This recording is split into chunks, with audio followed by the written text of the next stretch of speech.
이 시간 말씀의 제목은 미혹되지 말라. 미혹되지 말라. 이런 제목입니다. 지난 주일에는 데살로니가 후서 1장 11절과 12절 말씀을 보았습니다.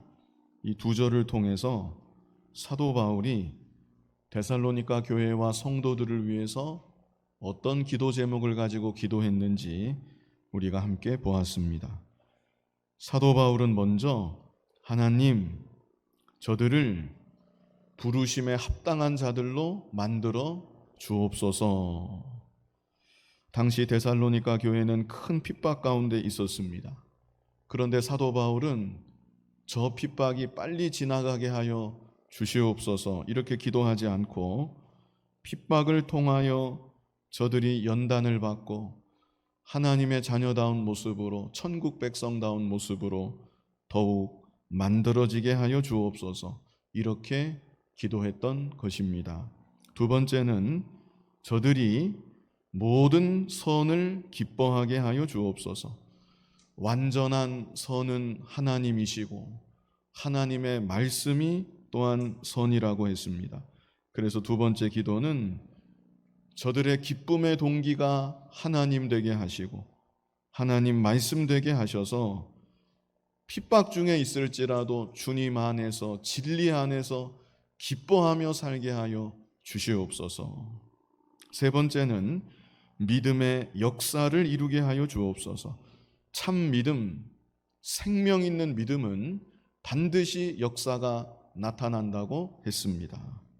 그래서 사도 바울은 앞으로도 저들이 어떤 환경, 어떤 상황 가운데 처하든지 믿음의 역사를 계속 이루게 하여 주옵소서 이렇게 기도하였던 것입니다. 이제 이어지는 오늘 본문에서는 제목처럼 미혹되지 말라, 미혹되지 말라는 권면의 말씀을 주십니다. 지금 데살로니가 교회 성도들은 예수님을 믿은 지 얼마 되지 않은 초신자들이라고 할 수 있습니다. 그럼에도 그들이 극심한 핍박 가운데 포기하지 않고 계속해서 믿음을 지킨다는 것, 이것은 정말 하나님의 은혜가 아니면 될 수 없는 기적과 같은 일이라고 말할 수 있습니다. 그런데 문제는 극심한 핍박의 와중에 그들 안에 잘못된 종말 신앙이 들어오고 말았습니다. 이제 곧 있으면 예수님이 재림하신다.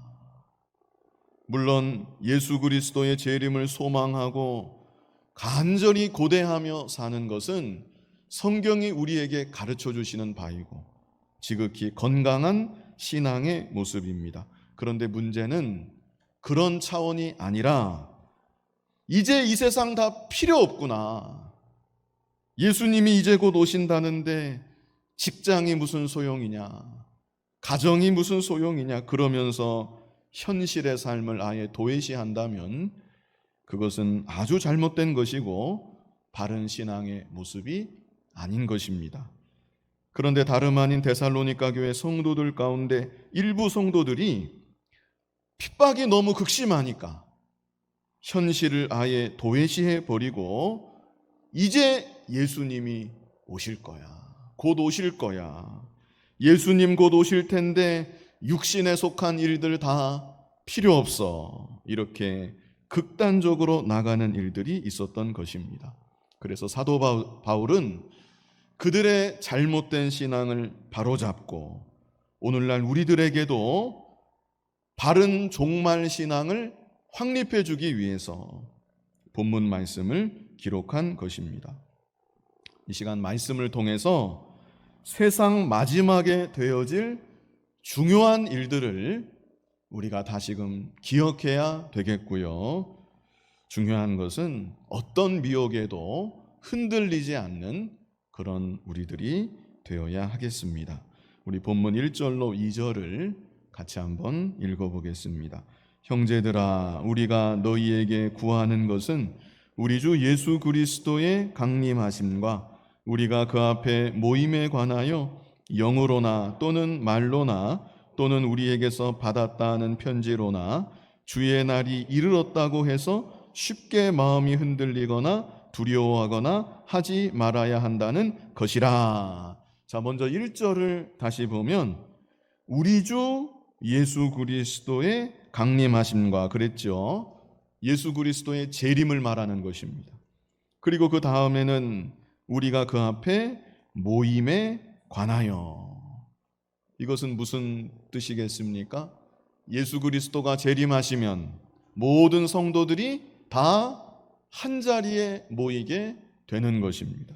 모든 성도들이 부활체를 입고 예수 그리스도를, 재림하시는 주님을 영접하게 되는 것입니다. 지금 그 말을 하는 것입니다. 그런데 중요한 것은 이 종말론적인 사건에 대해서 2절에 말씀한 대로 영으로나 또는 말로나 또는 우리에게서 받았다는 편지로나 주의 날이 이르렀다고 해서 쉽게 마음이 흔들리거나 두려워하거나 하지 말아야 한다는 것이라. 예수 그리스도의 재림이 이제 이르렀다고 그렇게 누가 말한다고 해서 마음이 흔들려서도 안 되고 두려워해서도 안 된다. 이 사실을 사도 바울이 말씀해 주는 것입니다. 특별히 사도 바울은 이런 종류의 말이, 이거 미혹의 말인데요, 3가지 경로를 통해 들어온다는 것을 2절에서 언급하고 있습니다. 3가지 경로를 통해서 들어온다. 그 3가지가 무엇입니까? 먼저는 영으로나 또는 말로나 또는 우리에게서 받았다는 편지로나. 가장 먼저는 영으로나입니다. 영으로나. 이것은 다른 말로 자기가 계시를 받았다고 주장하는 경우입니다. 가령 제가 40일 동안 금식하며 기도하는 중에 하나님께서 주시는 특별한 계시를 제가 받았습니다. 올해 안에 예수님이 재림하십니다. 만약 이런 말을 들으면 이런 말에 넘어가는 사람이 반드시 있습니다. 없을 것 같은데 반드시 넘어가고 따라가는 사람이 있게 마련입니다. 특별히 마음이 괴롭고 힘든 사람, 절박한 상황 가운데 있는 사람, 그런 사람들은 이런 말에 쉽게 넘어가는 경우가 있습니다. 데살로니가 교회 성도들도 극심한 핍박을 받고 있었다고 말씀드렸죠. 그러던 차에 이제 세상이 끝이 납니다. 그러니까 그만 그 말에 귀가 솔깃해지고 미혹되는 일들이 생겼던 것입니다. 오늘날 우리들은 이런 종류의 말에 절대로 미혹되어서는 안 됩니다. 내가 계시를 받았습니다.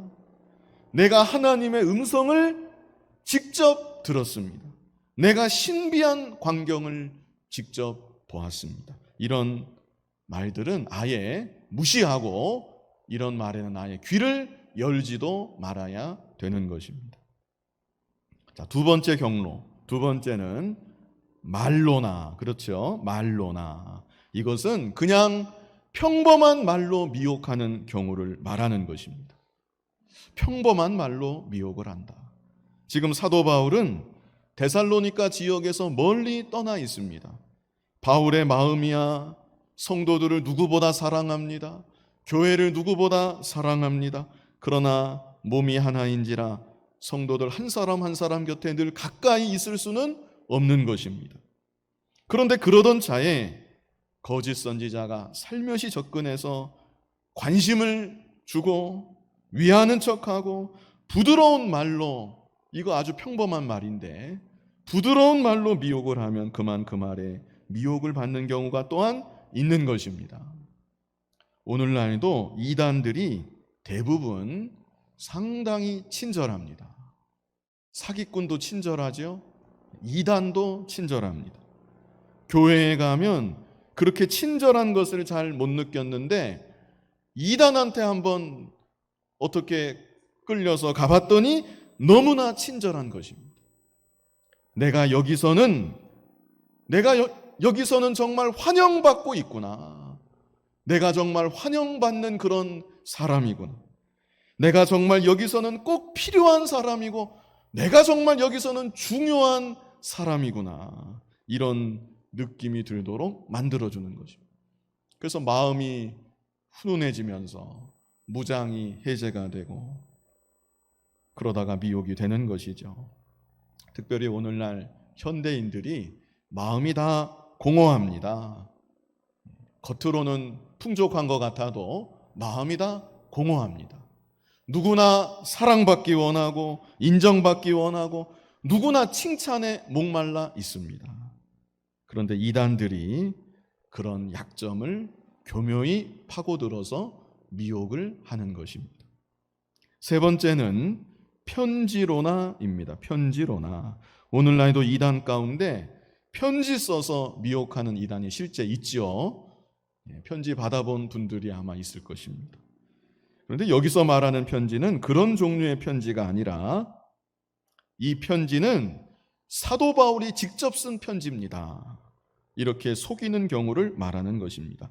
그래서 사도 바울은 데살로니가 후서 마지막 부분에 보면 데살로니가 후서 3장 17절인데요.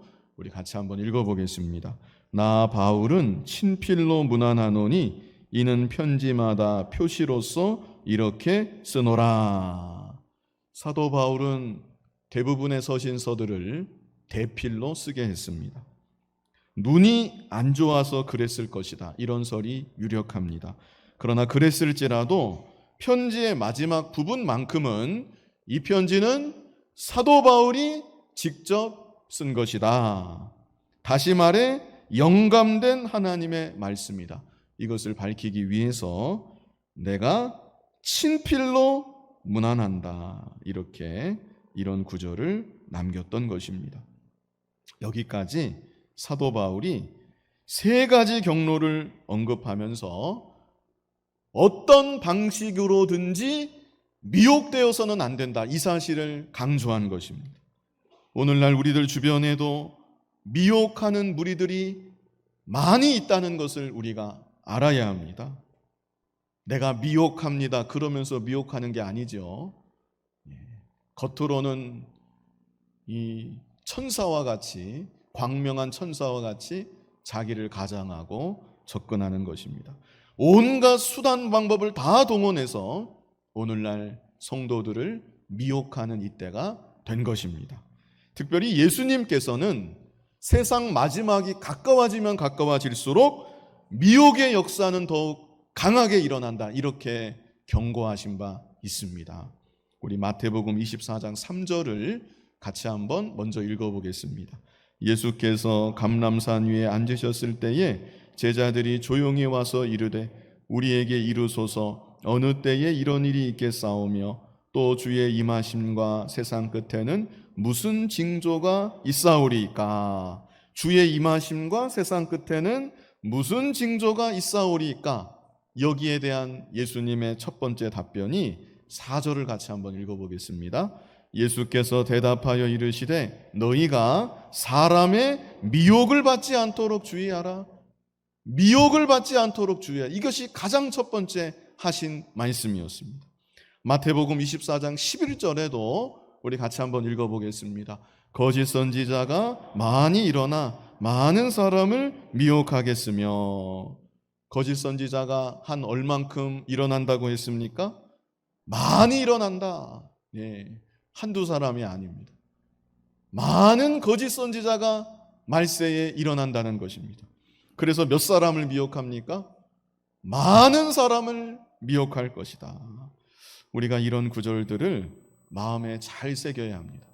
나한테 그런 일이 있겠느냐 방심하지 말고 우리가 마음에 잘 새기고, 그래서 미혹되지 아니하고 바른 믿음의 길을 끝까지 걸어가는 여러분들이 다 되시기를 바랍니다. 이제 3절로 8절에는, 이어지는 3절로 8절에는 예수 그리스도께서 재림하시기 전에 먼저 있어야만 하는 두 가지 중요한 사건이 있다. 예수 그리스도 재림 전에 두 가지 사건이 먼저 있어야 한다. 사도 바울이 이것을 말하고 있습니다. 다시 말하면 이 두 가지 사건이 있기 전에는 예수 그리스도의 재림도 세상 마지막도 아직 남았다는 것이죠. 그렇다면 이 두 가지 사건이 무엇인가? 본문 3절을 같이 읽어보겠습니다. 누가 어떻게 하여도 너희가 미혹되지 말라. 먼저 배교하는 일이 있고 저 불법의 사람 곧 멸망의 아들이 나타나기 전에는 그날이 이르지 아니하리니. 자, 두 가지가 다 나왔습니다. 먼저는 배교하는 일이 있다는 것입니다. 배교하는 일이 있다. 그리고 다음으로는 저 불법의 사람 곧 멸망의 아들이 나타난다고 했는데 이것은 적그리스도를 말하는 것입니다. 그래서 적그리스도의 출현입니다. 이 두 가지를 잘 기억하십시오. 먼저는 배교하는 일이 있다. 이것이 바로 예수 그리스도의 재림 전에 있을 아주 중요한 징조입니다. 여기서 배교는 집단적인 신앙 이탈을 말하는 것입니다. 집단적인 신앙 이탈. 역사적으로 교회가 바른 믿음에서 떨어졌던 순간이 여러 차례 있었습니다. 그리고 개인적으로나 또 어느 한 국지적으로 지역적으로나 신앙을 중도에 포기하고 개종을 한다든지 아니면 이단에 빠져서 바른 신앙에서 이탈해 버린다든지 이런 일들은 시대마다 항상 있어 왔습니다. 그런데 예수님의 재림 직전에는 어느 시대와 비교할 수 없는 더 심각한 배교의 현상, 전 세계적인 일입니다. 전 세계적인 대대적인 배교의 현상이 나타나게 된다는 것입니다. 참 당황스러운 말씀이죠. 왜 이런 일이 일어날까요? 마태복음 24장을 보면 핍박이 극심하기 때문에 이런 일이 벌어지게 됩니다. 예수님을 믿는다고 하면 조롱하고 멸시하고 핍박하고 한 일부에서 그러는 것이 아니라 그것이 전 세계적인 분위기가 되는 것입니다. 그래서 많은 사람들이 신앙의 회의를 느낍니다. 내가 이러면서까지 예수를 믿어야 하나?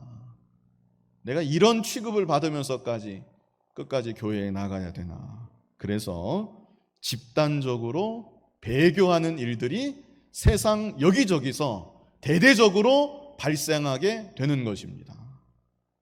자, 마태복음 24장 9절을 같이 한번 읽어보겠습니다.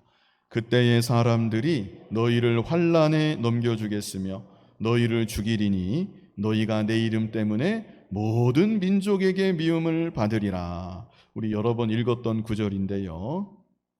너희가 내 이름 때문에 모든 민족에게 미움을 받으리라.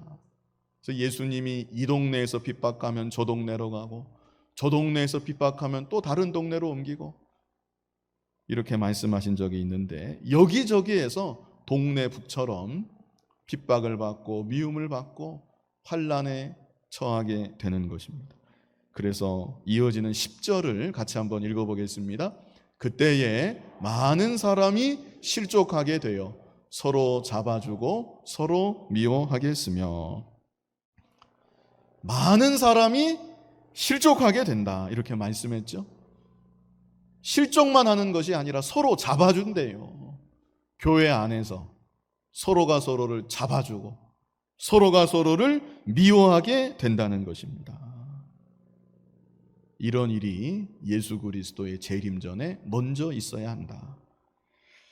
우리는 이런 구절들을 통해서 우리 자신의 신앙을 돌아봐야 되겠고요. 나는 어떤 일이 있어도 나의 믿음을 포기하지 않으리라.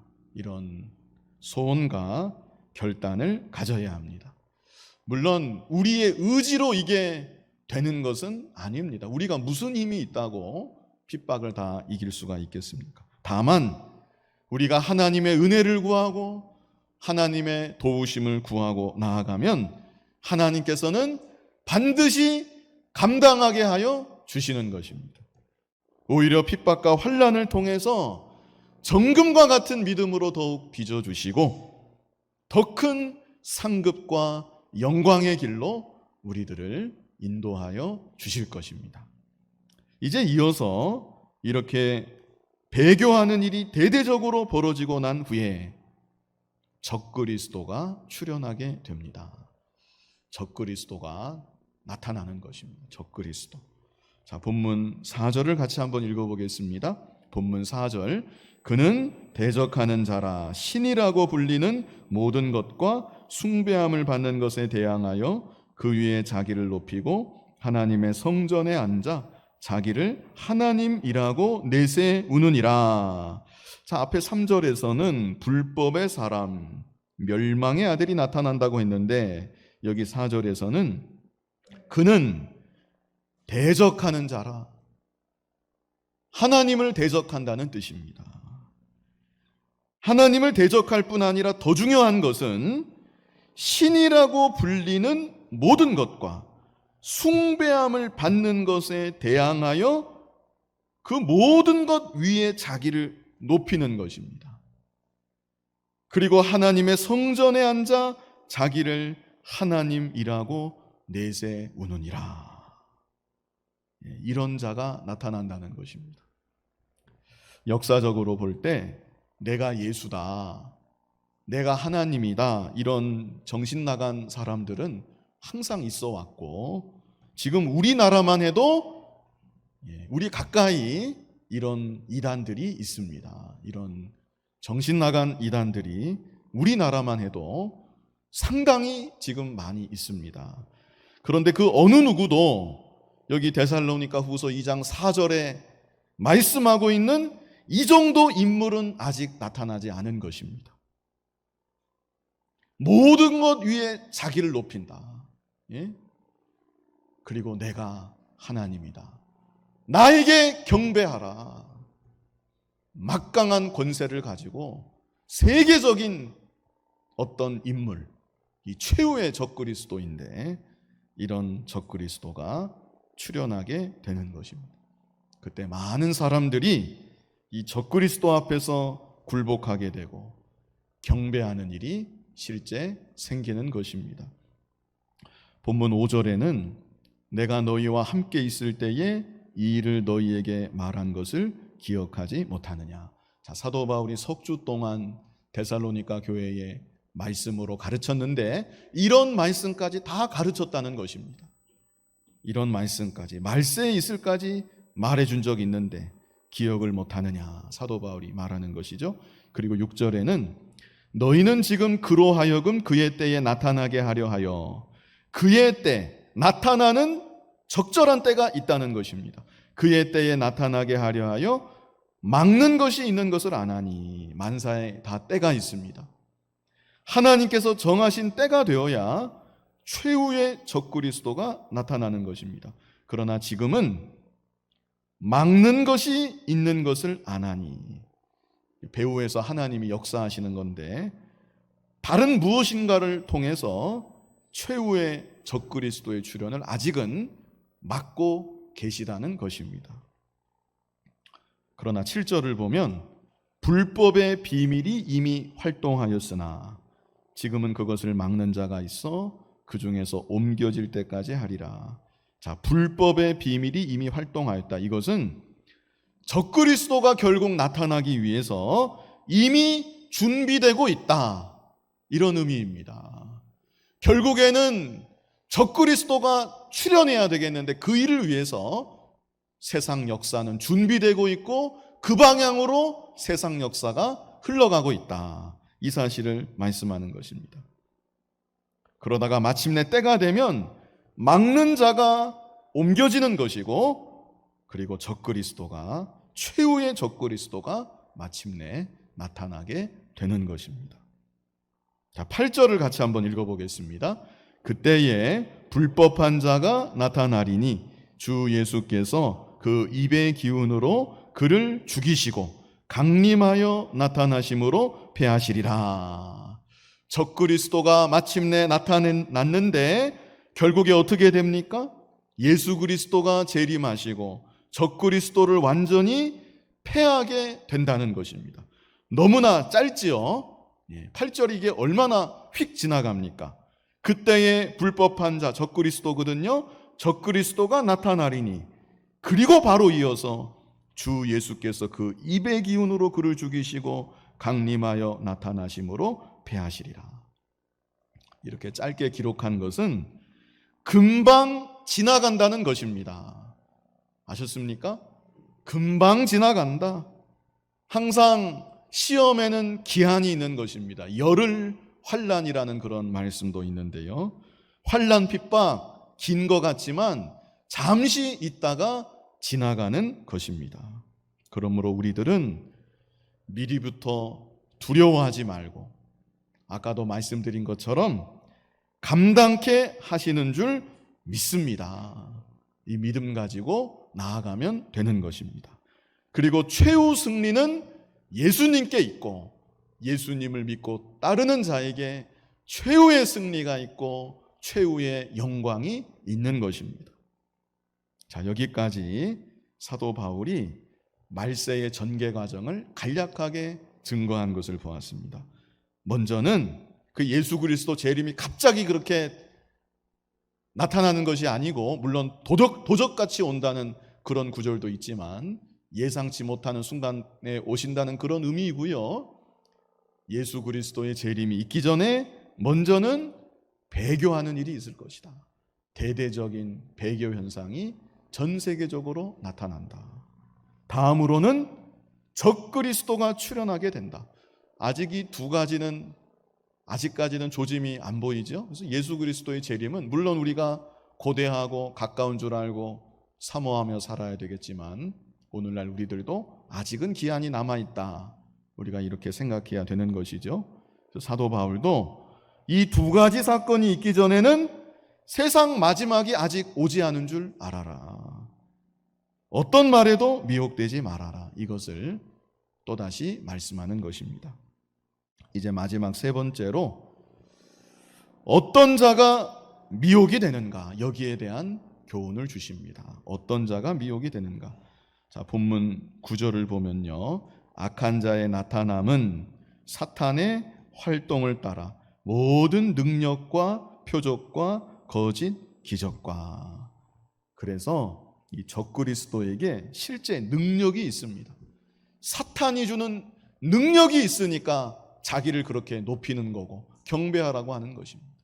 실제 능력이 있고, 여기 보면 표적도 행한다는 것을 우리가 알 수가 있는 것입니다. 그런데 중요한 것이 어떤 자가 여기에 빠지는가.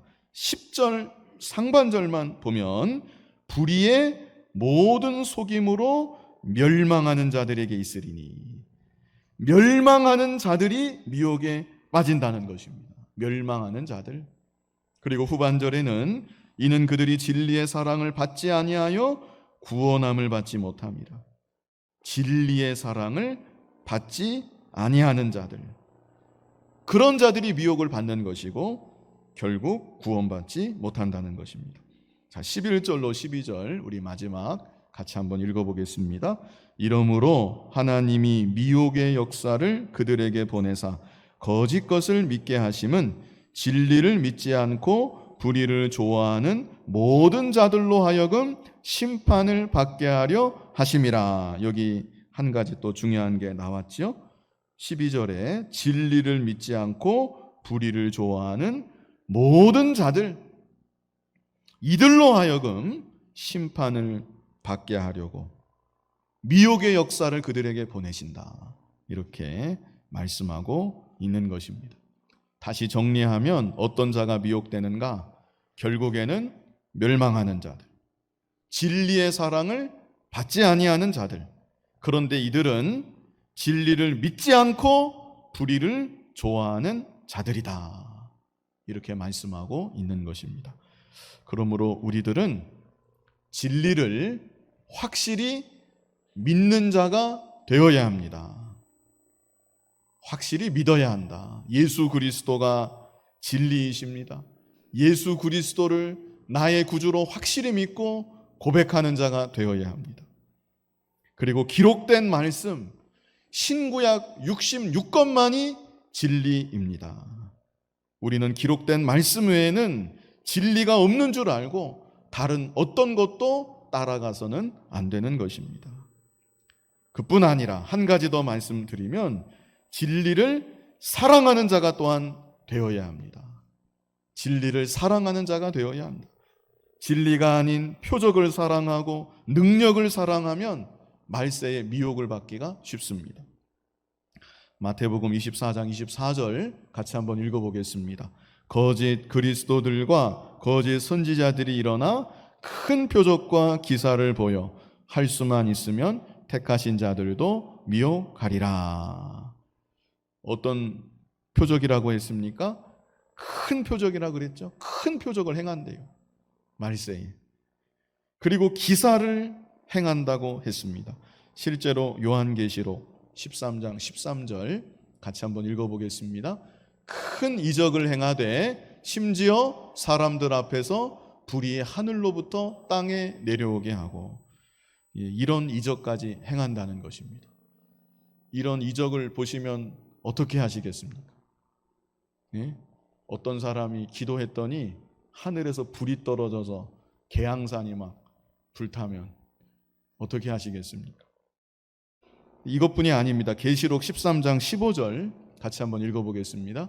그가 권세를 받아 그 짐승의 우상에게 생기를 주어 그 짐승의 우상으로 말하게 하고 또 짐승의 우상에게 경배하지 아니하는 자는 몇이든지 다 죽이게 하더라. 우상이 말하는 일도 일으킨다는 것입니다. 얼마나 이게 깜짝 놀랄 일입니까? 혹 이런 일들이 실제 일어난다 할지라도 이런 것을 보고 신기하게 생각하고 따라가면 안 되는 것입니다. 우리가 믿어야 될 것, 우리가 사랑해야 될 것, 우리가 따라야 될 것, 그것은 오직 진리의 말씀입니다. 그래서 진리를 믿고 진리를 사랑하고 진리 위에 견고히 설 때 어떤 미혹에도 넘어가지 않고 바른 믿음의 길을 걸어갈 수가 있는 것입니다. 이 시간 미혹되지 말라, 이런 제목으로 말씀을 증거했습니다. 마귀는 참 간교합니다. 하나님의 자녀들이 예수 그리스도의 재림을 전혀 생각하지 않고 세상에만 빠져 살아가는 것도 큰 문제입니다. 그런데 마귀는 그렇게만 미혹하는 것이 아니고 거짓 선지자들을 통해서 이제 곧 예수 그리스도께서 오시는 것처럼 그렇게 속여서 현실의 삶을 아예 도외시하게 만들고 신앙의 균형을 잃어버리게 만들고, 그러다가 차츰 진리에서 벗어나서 잘못된 길로 왜곡된 방향으로 나아가도록 미혹을 하는 것입니다.